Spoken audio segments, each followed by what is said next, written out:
Jesus spoke to them again in parables, saying, "The kingdom of heaven is like a king who prepared a wedding banquet for his son. He sent his servants to those who had been invited to the banquet to tell them to come, but they refused to show up. Then he sent some more servants and said, 'Tell those who have been invited that I have prepared my dinner. My oxen and my fattened cattle have been butchered, and everything is ready. Come to this wedding banquet.' But they paid no attention, and they went off, one to his field, another to his business. But some of the others even seized his servants and mistreated them, and actually killed a few of them. And therefore the king was enraged. He sent his army, he destroyed those murderers, and he burned their cities. Then he said to his servants, 'The wedding banquet is ready, but those I invited did not deserve to come. So go to the street corners and invite to the banquet anyone you find.' So the servants went out into the streets and gathered all the people they could, all of them, the good, the bad, any of them, and the wedding hall was filled with guests.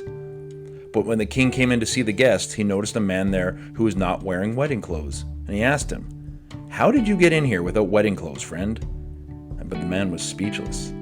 Then the king told the attendants, 'Tie him hand and foot, throw him outside into the darkness, where there will be weeping and gnashing of teeth.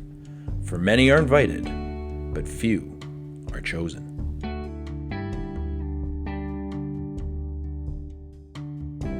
Well, that is a brutal reaction to a few people snubbing a party invitation. Is that what the story is really about? You know, the next time we set up some sort of church-sponsored event, fundraiser, party, baptism, dedication, anything like that, and you're invited, and then you don't show up, remember this story, because you never know when someone's going to just snap and lose it. But I do love these stories of Jesus, because these aren't the ones that, for obvious reasons, get a lot of tread, a lot of wear. People are a little freaked out by them because Jesus comes off pretty violent, and a lot of the time you're like, what is the point of that story? And as usual, context is king, and we must explore the context of what's happening in the gospel, what it is that Matthew is trying to accomplish, and who the audience is, and where we are in the chronology of Jesus' life. So let's take a few moments and unpack that, and then look at the importance of celebration and parties, not just in the context of this parable, but in our church expression as we go forward. All right, let's dig in.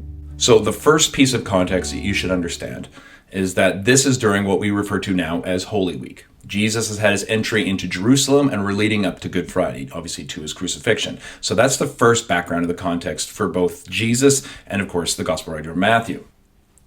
Now, as Jesus expands on this simile, talking about this is what the kingdom of heaven is like, he's referring to it to a feast and to a banquet, to a celebration. This is an image that is used frequently throughout the New Testament, and Jesus talks about this again. It's a big banquet for his son. So I hope you're starting to see the parallels. And the original people that were invited to it, the invitation sent out saying, all right, come on in. Well, in this simile, the original people, of course, would be the Israelites, the ones who were waiting upon the Messiah. And now the invitation has gone out, but they say no, they refuse. They go about their day. They don't pay attention. They don't believe, whatever the point is. So then the king makes the banquet even more festive. He talks about how great the menu is going to be, how great the celebration is going to be to entice them, and sends more people out. And this time, those who are rejected actually start to turn violent. Think back to when we talked about the parable of the vineyard as well. This obvious violence. So I hope you're seeing the parallels there, because the servants of the king, and in the parable of the vineyard was the son himself, these people turn violent, and they beat them, they oppress them, and in a couple of cases, both with the parable of the vineyard and in this parable we're looking at right now, they actually kill. Well, of course, this is to reference the fact that Jerusalem specifically, but the Israels, the Hebrews of the past, have been violent to God's chosen servants, the prophets. And in this way, Jesus is once again aligning himself in this prophetic tradition. So once this death happens, then the king becomes enraged, and Jesus, again, and still within the prophetic tradition, talks about this judgment, and the king brings down holy wrath upon these people that were the original guests invited to his banquet, and now are receiving the king's wrath for their violent refusal, their indifference, their snubbing of the king's invitation, even though these were the people the invitation was originally extended to. Well, now, and we know this from the life of ministry, we know this from the gospel accounts, we know this from the theology of Christian, the early Christian communities and whatnot. The invitation of God is extended to all. He's like, go out there, and anybody who listens, bring them on in. And that's exactly what happens. They go around, and I love that Matthew says the good and the bad. They all get welcomed in. And again, this is building on some of the talks we had a few weeks in the previous few weeks. That was a terrible sentence, but there we go. And we'll come back to that in a second. So all these other people come in, and the party is kicking off. It's full. It's incredible. And then the king is walking around, and he sees someone who is not dressed appropriately. And so he goes up to them and says, "Friend." Now, it's important for us to recognize the fact that this use of the word friend, don't think of it as like it's an actually friendly term. It's actually almost always, especially in the prophetic tradition, but in almost always it's used in an ironic sense. And that definitely keeps in with what is said next. And this person who is now speechless before the king, but clearly not arrayed in garb. Now, scholars have debated whether or not the king provided clothes for the people, and this person refused. You know what? All that's reading into the story. What we know is that this person becomes quiet and speechless, which tends to be symbolic or indicative of guilt. And again, this person receives judgment. They are bound hand and foot. So clearly something else is going on here that we as present day readers just might miss, but the people at that time might have understood exactly what's going on. And he's thrown out once again into the realm of judgment, where there's much weeping and gnashing of teeth. And then this is the final sort of closing bit that Jesus says that about the message has gone out to many, but few were chosen. With again the backdrop of the fact that we are in this packed wedding banquet feast. Now that whole idea, it's not a numerical idea that we're only going to allow a few in. The point is, again, staying with the prophetic, we're looking at prophetic books like Isaiah, I believe it's chapter 53, where it basically says this exact idea, that the message is sent out to the whole world, but it seems that only few are actually listening. And that gives us a bit of the context of what's going on in Jesus' story. One, that we are right on the cusp of himself being taken and killed. And again, the idea of the fatted calf, the sacrifice for the feast, all those will play into it as well throughout all the gospel writers. They'll find a lot of symbolism in that. He is aligning himself with this prophetic message. He is condemning those who believe that they know the path and the will of God by saying, yes, you were originally invited, but now you are turning a deaf ear and a blind eye, and in some cases are about to be profoundly violent, again referencing his impending crucifixion.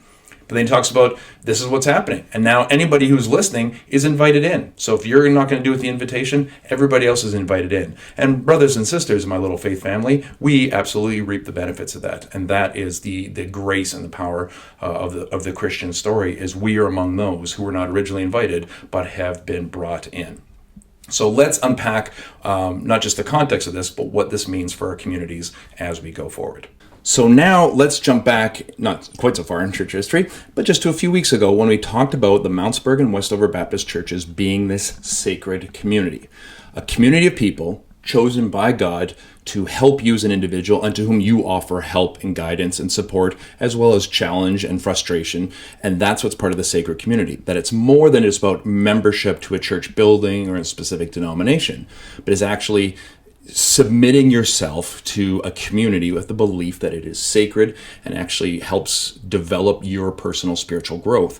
And now I want to reframe or help explain a little bit more the deeper meaning behind this banquet that Jesus is talking about in this parable. We have this sort of running joke that, when you look at Christianity throughout history, or sometimes some of the different churches we go to, it's like, oh my goodness, if these are the people that are going to be in heaven with me, this is going to be a long eternity, if you catch my drift.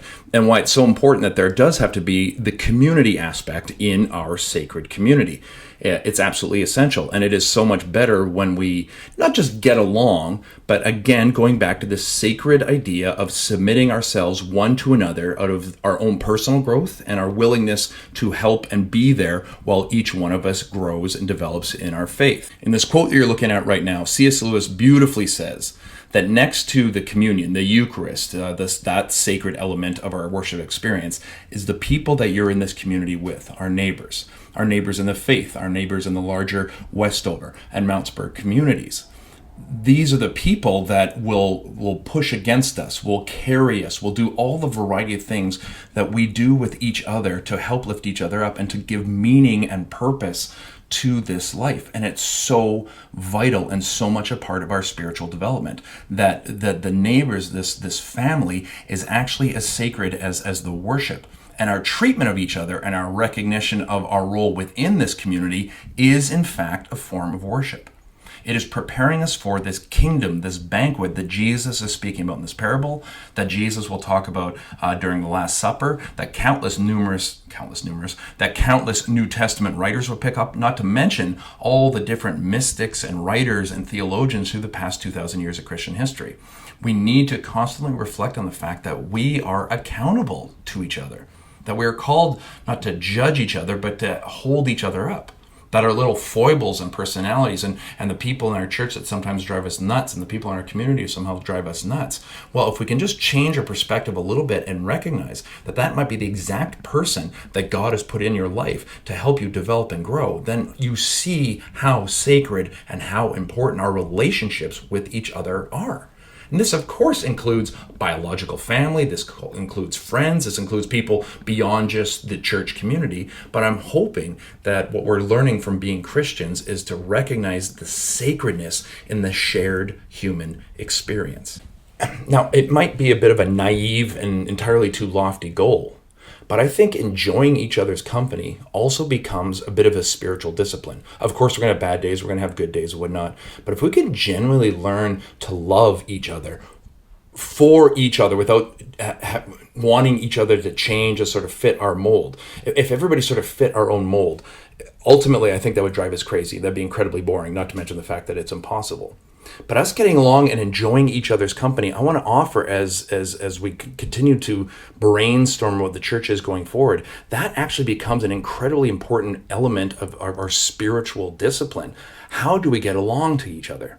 And so, for the remainder of this year, this 2020 year, I'm going to offer up a repeated, let's call it a homework assignment. But the goal of this is, how do we find our purpose and meaning, not just as individuals, not just what I want out of these churches, but what I want to listen to what the community has to say, so that the community, this collection, these faith families can grow in ways that honor not just each individual part, but recognizing that the sum is greater than the individual parts. So, via email, what is it, start at this first place. This is the first sort of piece of the homework assignment. What is it that you want out of church? Not what it is that you like about church, not what it is you enjoy about church, and at this point, not what it is that you don't enjoy about church. But what do you want to get out of church? What do you believe the church is for you specifically? This is where we're going to start. This is a multi-question process that we're going to go through.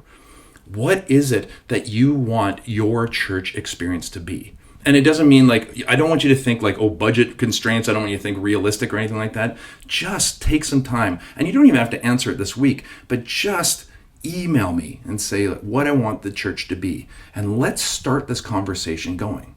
Because we know what the banquet is. The banquet that Jesus is talking about has been chosen. This is what's going on. The invitation was extended. The invitation, in the words of Isaiah, the words that Jesus was picking up on, the invitation is extended all over. And clearly, if you're listening to this, you are attempting to hear that invitation and go. So that's not what we're talking about. What I want to talk about is the church as this hollow, flawed, shallow representation of this greater banquet that we're talking about. We're never going to experience the fullness of God's banquet this side of eternity, and it's insane to think that that's possible. But I want to try. And I think trying is actually what the church is called to do. To live in a sacred respect for ourselves, our own body, our own desires, but to place our own bodies, our own selves, and our own desires into a sacred community and have those desires molded by that community. Trusting not just in each other, but in God. That the people in this community are not just random, they weren't just selected, but were selected by God. That we are now in that banquet, that we have heard the invitation, but so have the people around us. So let's be intentional about what we want church to be. So right now, it is just your opinion. I'm not going to share these. We're going to keep it anonymous, so don't worry about any embarrassment. There is zero judgment from me because you know I've tried a whole multiplicity of stuff. So anybody that's responding to this, I'm going to gladly receive. But this is our assignment as we continue to figure out what the church is going to be. It cannot be my vision. It has to be our sacred community vision of both Mountsburg and Westover. So what do you want your church to be? Pray about it. Ask God. Reflect upon what it has been. And then answer honestly, faithfully, prayerfully.